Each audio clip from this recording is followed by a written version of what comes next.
Hello, family. Good to be back with you again. This is Words with Wayne. Uh, I'm sitting here thinking about New Year's resolutions and thinking about some of the words that I've heard from certain people that help me have a more complete perspective on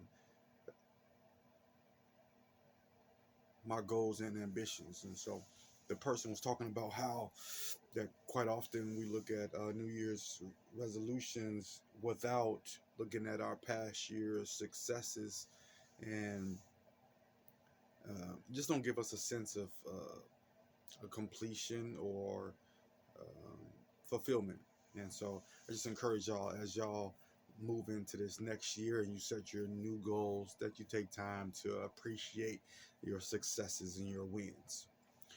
With that being said, I also want to uh, warn you against being overly ambitious.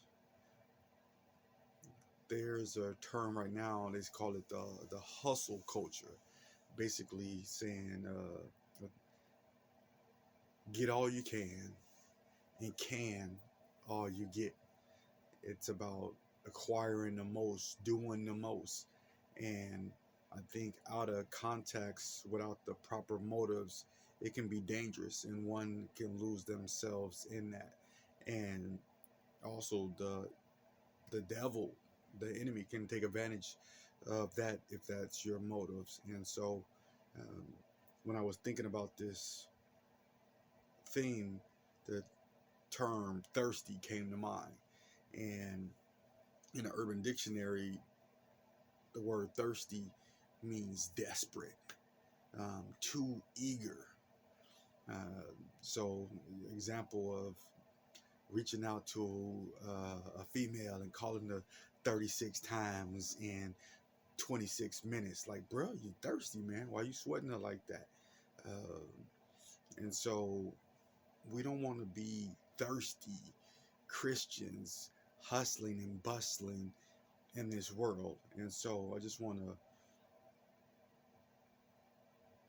caution us as we set our New Year's resolutions about getting the bag or getting whatever God has called you to do, but doing it out of place. First things first. So, with that being said, when I thought about the term thirsty, there was the scripture that came to mind. It's from First John, uh, no, John chapter 4, verse 4. And Jesus is having this dialogue with this woman. So here we go.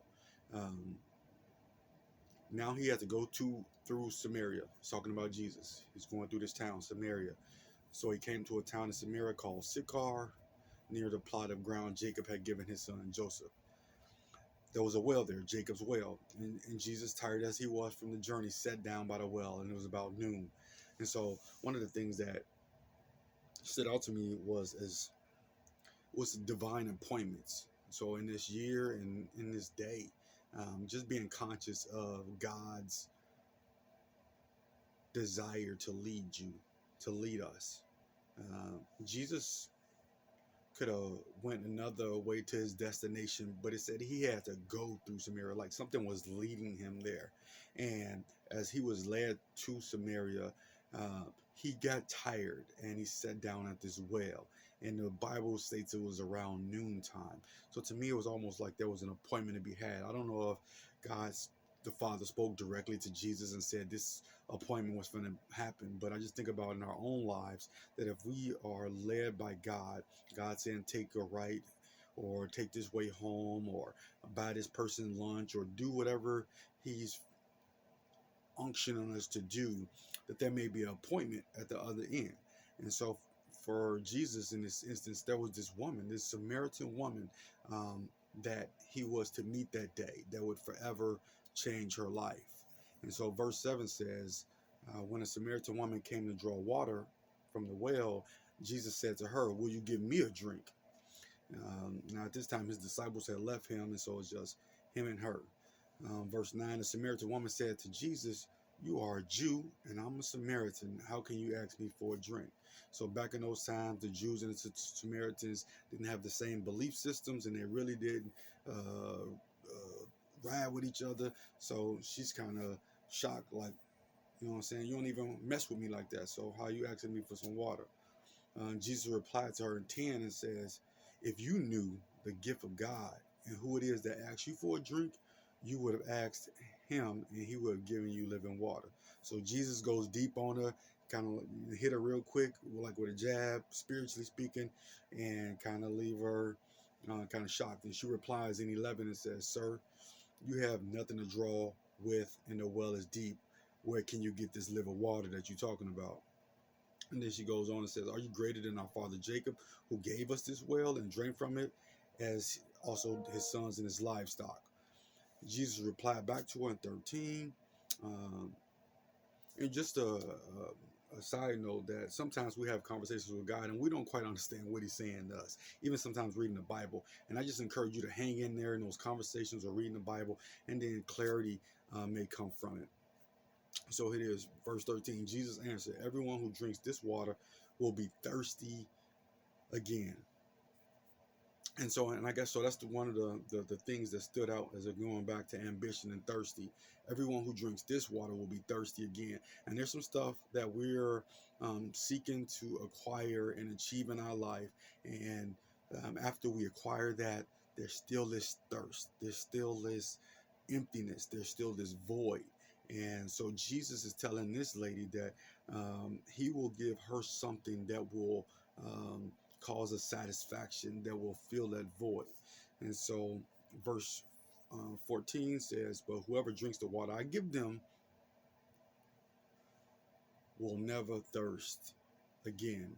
And I believe that's what the word is for today, that God is wanting to give us something that will cause us never to be thirsty again, never to be desperate again, never to for us to feel like we don't have significance. We're on this hamster wheel and trying to acquire stuff and do things for this place of significance, this place of importance. And so never thirst again. Indeed, he says, the water I give them will become in them a spring of water welling up to eternal life. The woman replies, sir, give me this water so that I won't get thirsty and have to keep coming here to draw water. She not thinking on a spiritual, supernatural, eternal level. She's thinking about a fleshly thing, but even in that regard, she's like, hey, if you can give me some Gatorade that will knock this quench out forever, ever, let me get some of that. And so 16, he gets a little deep and he tells her, go call your husband and come back. 17, she says, I have no husband. Jesus says to her, you're right when you say you have no husband. 18, the fact is you have had 5 husbands, and the man you now have is not your husband. What you said is true. So Jesus then hit her another one of those jabs. He's a jab, spiritually speaking, that caused her to now reconsider what is happening. This lady has had 5 husbands, and I can only think what would cause that. I mean, was the death rate just high there? That, did they have their version of COVID that was wiping out people? But I believe more than likely in those times that it was the man who had the power and had the ability to divorce women.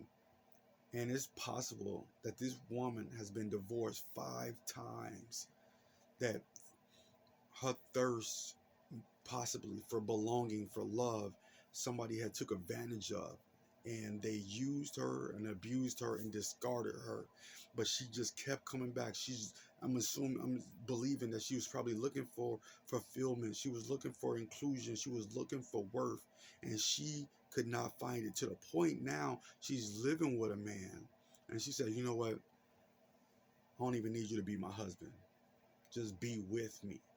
And so here she is. Eventually she's settling for less, than God's design for her life, because there's a thirst, there's a desire um, that no man can feel.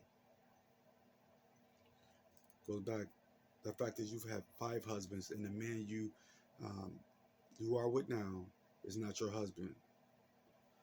19, she says, "Sir, I can see that you're a prophet. Our ancestors worship on this mountain, but you Jews claim that the place where we must worship is in Jerusalem." So now she's changed gears. She's going spiritual with Jesus. and so, um, so she began to talk about the difference between the Jews and the Samaritans. Y'all say that y'all got the plug, y'all got the monopoly on God, and so let's talk about this separation that's here. And then Jesus responds to her about the different places that they worship. "Woman, believe me, a time is coming when you will worship the Father neither on this mountain nor this mountain." Right? We're talking about mountains. He's like, nah, it's coming a time when none of that's gonna matter. 22, he says, "You Samaritans worship what you do not know. We Jews worship what we know. Yet a time is coming and has now come when the true worshipers will worship the Father in the spirit and in truth. For these are the kind of worship the Father seek." And I believe God is saying that now, that there may be reasons why that you haven't put your trust in him. People may have claimed that you are unworthy, that I am unworthy. I've heard that before. But God is saying there's a time that's coming now where all of that stuff is put aside. And it's not about who know God, who know about God, but it's about those who know God and worship him in spirit and truth. Verse 25, the woman says, "I know the Messiah is coming. When he comes, he will explain everything to us." So she's like, you know what? This is too deep for me. I see that you're a prophet. You got some inside information, and you are bringing a little bit more clarity to me. But I want to withdraw from this right now. This is too much for me all at this one moment. And she says, when he comes, he'll explain everything. We'll leave it to him. And then Jesus replies to her in 26, "I am the one speaking to you. I am he." And at this moment, this lady could not put this off any longer. She has to make a decision. Do I deal with Jesus as the Messiah? And some of us need to make that decision. We're at this vital point in our life when things don't make sense. We've tried everything else and there's still a void. But Jesus has been knocking on the door of your heart. And I'm encouraging you, my friend, this day to let him in. He promises to give you a water, a well of living water in your inner man, your inner self, that you'll never be thirsty. If you trust in him, you rely in him, that he will reveal to you who you are in him, that the world didn't place in you, the world cannot take it away, and you will never have to let this world pimp you again. I remember those days as a youth doing whatever I felt I needed to do in order to fit in, to claim value. But the Lord has been working on me with that. And I have a confidence, a swagger, one would even say, that comes from knowing who child I am, that I'm a child of God. And no one can take that away. And so I'm just offering that to you today. That if there's an emptiness inside of you, if there's a void, God is giving you an opportunity to come walk with him, to live with him today, and to never thirst again. And so, my friend, as easy as a conversation with God and say, "God, I need your help. Reveal to me who you are. Reveal to me who I am." And I promise you, as you say that prayer, as you talk to God and communicate to him that way, your life will never be the same. Like this lady's life. at this well. So today may be your divine appointment. I encourage you, my friends, never to thirst again. Until next time, this is Words with Wayne, and I'm out.